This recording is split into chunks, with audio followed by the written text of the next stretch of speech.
Hi, I'm Teddy Pendergrass. Don't go anywhere, profiles will be coming right up.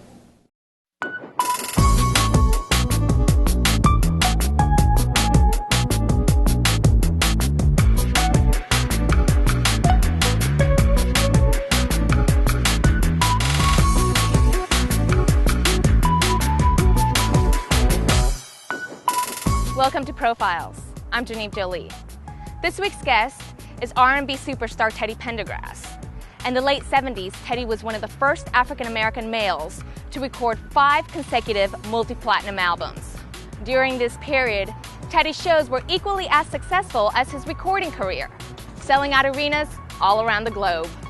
After a short break, we'll join our host, Mickey Burns, as he welcomes singer Teddy Pendergrass to Profiles.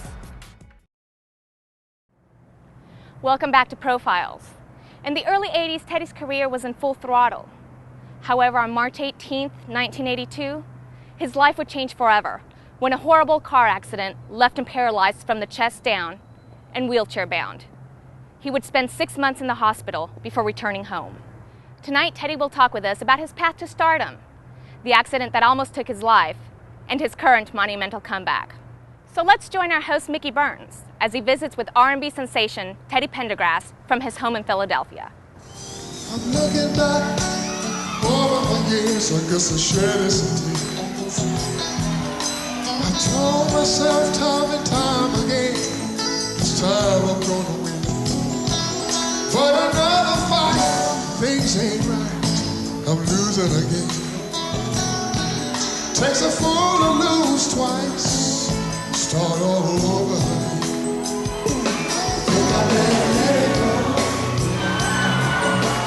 Teddy Pendergrass, welcome to our show Profiles. Oh, you're very welcome. Thank you. And also thank you for inviting us into your home in the suburbs of Philadelphia. Yep, the suburbs, suburbs of Philadelphia. Yeah, it's beautiful here. Thank you, thank you. And for our viewers, we just want to mention that, of course, they know you as one of the hottest R&B stars of the 70s and 80s. You, beginning as a lead singer of Harold Melvin and the Bluenotes. Harold Melvin and the Bluenotes. For a while, I thought my name was Harold. Yeah. I got called Harold all the time. A lot of people thought you might have been. Yeah, absolutely. They figured the guy that's singing the lead must be Harold Melvin. So. And I guess at the time, I don't know if Harold Melvin was too happy with that.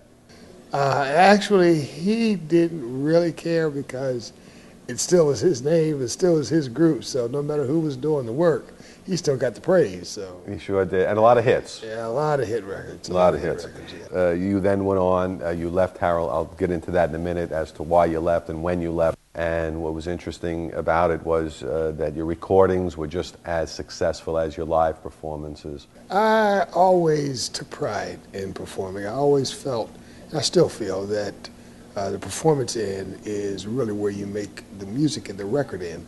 If your performance is no good, people are not going to go out and buy your records. I think that's first. So I did everything I could to establish myself on the stage because that's where I got my training as a live performer.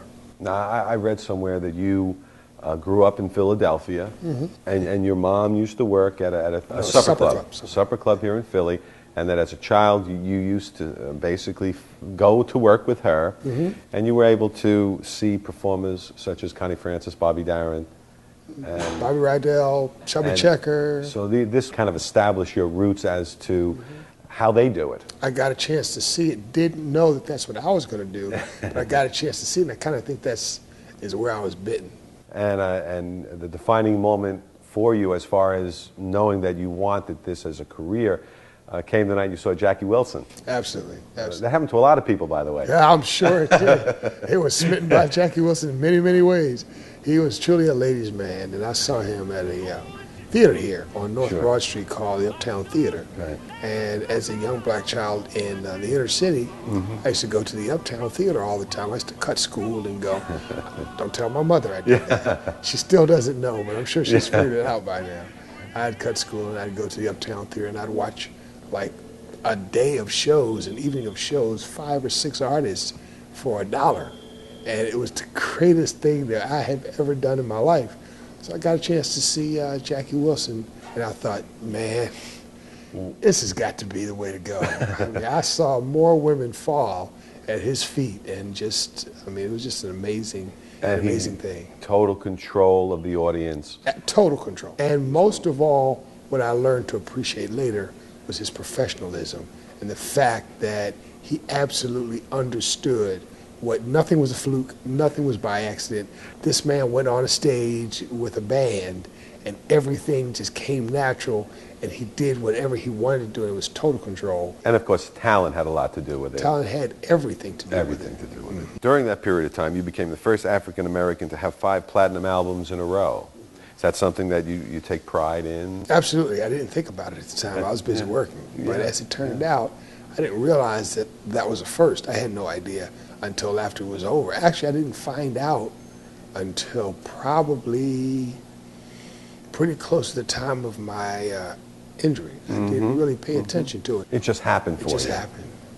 And of course, you worked with Harold Melvin in the Bluenotes. You were the lead singer back in, I guess, the 70s. Early 70s. Yeah.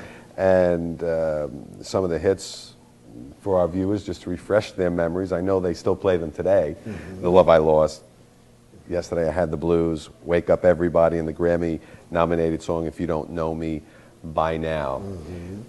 Was that a good experience for you, and why did it end when it ended? That was a learning experience for me. If you remember, I came from where, as I mentioned, as a little black kid in the inner city. It was all trial and error for me. I knew not where I was going or how to get there. Right. You just used every opportunity you had that got you to the next level. So during my young years, I mean, I traveled as a drummer and played for different people. So I'm not one that sticks around if it's not going my way. So I would leave, I'd go and I'd try this. I played with different bands. And working with Harold at the time, he was the remaining member of a 50s doo-wop group called the Bluenotes, who had hit records in the 50s. Right. So he was carrying the group's name on. Now, I started with him as a drummer. The group disbanded again, and he had heard me sing and asked, would you want to come up front and sing with us? And I went, okay. So again, that was another stepping stone, a chance to take advantage of an opportunity. But while there, we got the attention of Gamble and Huff while we were out, and that started the records. At that time, he wanted to make sure that it was recognized he was the leader of the group. So he decided to put Harold Melvin in front of the Bluenotes. Right. Because the Bluenotes was an established group that I don't know whether he had the rights to, I don't know anything. Sure.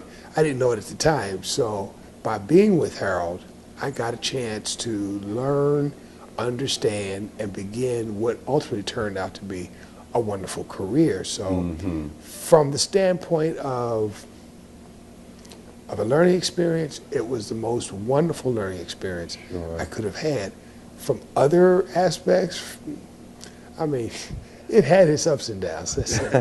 He had his way of making sure that he got his first, and that everybody else was a paid hired hand. So I was a paid hired hand, but again, from the perspective of a learning experience, it actually was a wonderful experience. I got a chance to see things from the ground up and began to understand what things are, how they should be, what not to do, what you should do. And that is what at some point prompted me to say it's time to leave.